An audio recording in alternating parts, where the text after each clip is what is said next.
biggest steel companies in the United States. They used to be a lot bigger, but they're going to be a lot bigger again. And we have the big aluminum companies in the United States, and they've been very unfairly treated by bad policy, by bad trade deals, by other countries. They've been horribly treated by other countries. What's been allowed to go on for decades is disgraceful. It's disgraceful. And when it comes to a time when our country can't make aluminum and steel, and somebody said it before, and I will tell you, you almost don't have much of a country.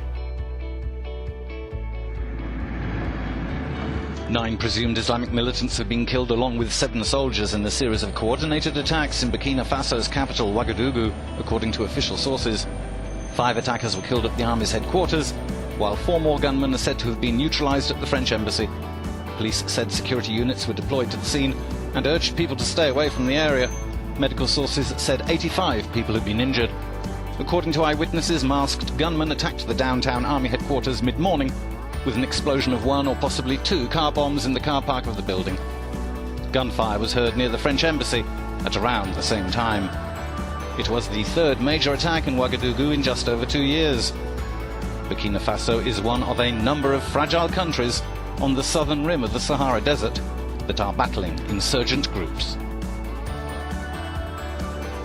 Sri Lanka declares a state of emergency after mob attacks on Muslim communities by hardline Buddhists. A curfew has been put in place in the district of Kandy after groups of Buddhists attacked Muslim-owned businesses, homes and a mosque. Soldiers will be deployed in civilian areas for 10 days as authorities fear further clashes and potential retaliation. A young Muslim man's body was found in a burned-out building on Tuesday. Turning overseas now to the quaint British city, now swarming with hazmat suits. The new surveillance images coming in tonight of a spy and his daughter apparently poisoned. ABC's Jennifer Eccleston with the latest. Tonight, new surveillance video capturing the moments just before a Russian spy and his daughter collapse, poisoned on the brink of death. Watch as this man and woman, believed to be Sergei Skripal and his daughter Yulia, walk casually in Salisbury, England last Sunday. Minutes later, police discovering the pair comatose on this nearby bench. British authorities say the poison, a very rare nerve toxin.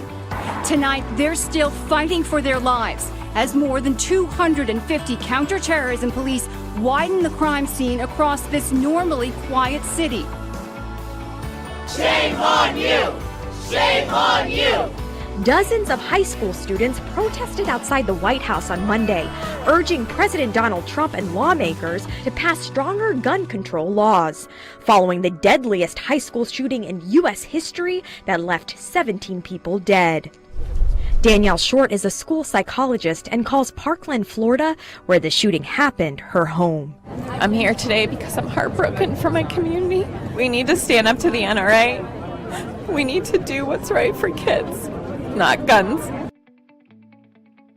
Applause and flowers for Angela Merkel as she takes Germany's top office for a 4th time. It's now 12 years and counting that she's been at the helm of Europe's largest economy.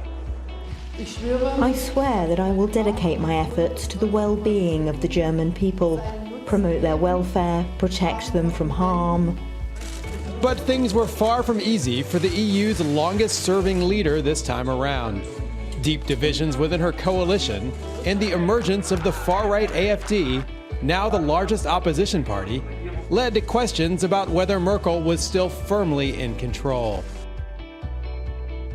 Vladimir Putin has renewed his vice-like grip on power, seizing a 4th term as Russia's president. Россия! Россия! Россия! Россия! Спасибо! There was no meaningful opposition, and there were widespread accusations of ballot stuffing, but that didn't stop the celebrations outside the Kremlin.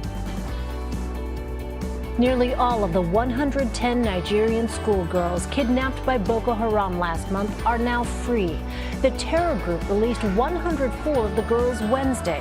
The militants told the girls' parents to never, quote, put your daughters in school again. One of the freed girls told reporters she and the others were released because they are Muslim. She said Boko Haram is still holding one Christian girl captive and 5 others died in captivity. That has not been confirmed.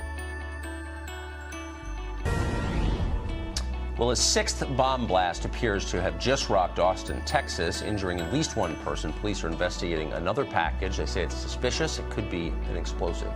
They don't know yet. Casey Stiegel is in Austin right now covering the manhunt for the bomber, and he joins us with the latest. Casey? Yeah, Tucker, unbelievable. We got off the air with you at the top of the hour, and now here we are in a different spot because a 6th bomb has gone off in Austin, and it is in South Austin this time. We are at the intersection of Brody Lane and Slaughter Lane, and this is actually pretty close to the bomb site on Sunday. Officials in Austin saying the manhunt for a serial bomber is now over, but they're also warning people in that Texas city that the potentially deadly threat remains right now. Now, their prime suspect is dead, but investigators say more bombs could be out there. Breaking news coming into us from France, where we're getting reports of a hostage situation in the southern French town of Trèbes, where an armed man, a gunman, is said to be holding several people hostage and, according to local prosecutors, has claimed allegiance to the so-called Islamic State group. Our correspondent Andy Moore is with me.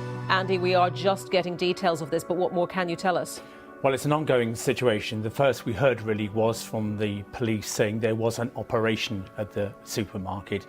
Then we heard a bit more information, as you say, from the prosecutor's office. According to them, the gunman who is holding hostages is claiming allegiance to Daesh or ISIS.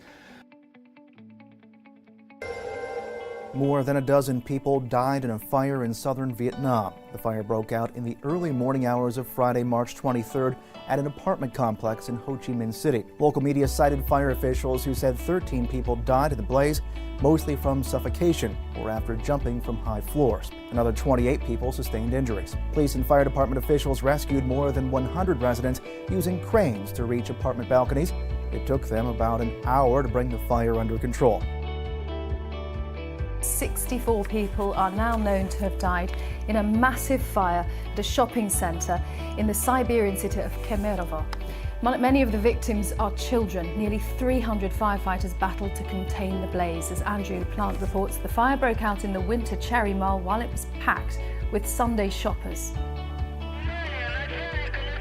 A fire on the 4th floor. This shopping centre surrounded by firefighters searching for survivors, trying to reach upper floor windows, fighting the smoke billowing outside. Family's SUV plunged off the side of a cliff in Northern California, and all 8 of them are feared dead. Investigators found the bodies of Jennifer and Sarah Hart and their 3 children at the scene. 3 other children are still missing. It's unknown what caused the crash, but investigators say no skid marks were found. There are also troubling reports about the Hart family. Child Protective Services was looking into allegations of abuse. Neighbors say the children often came looking for food, so they alerted authorities. We kind of started some of this with the whole, I was trying to help them and protect them. And this is the result.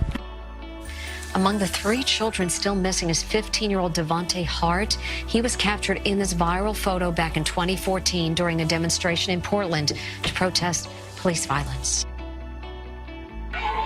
Families outside this Venezuelan jail are desperate for news. I don't know if my son is dead or alive. They won't give me any time updates or information. My son has been imprisoned there for 1 year. I know he's been beaten there before. A riot, then a fire, broke out here hours earlier in the central city of Valencia.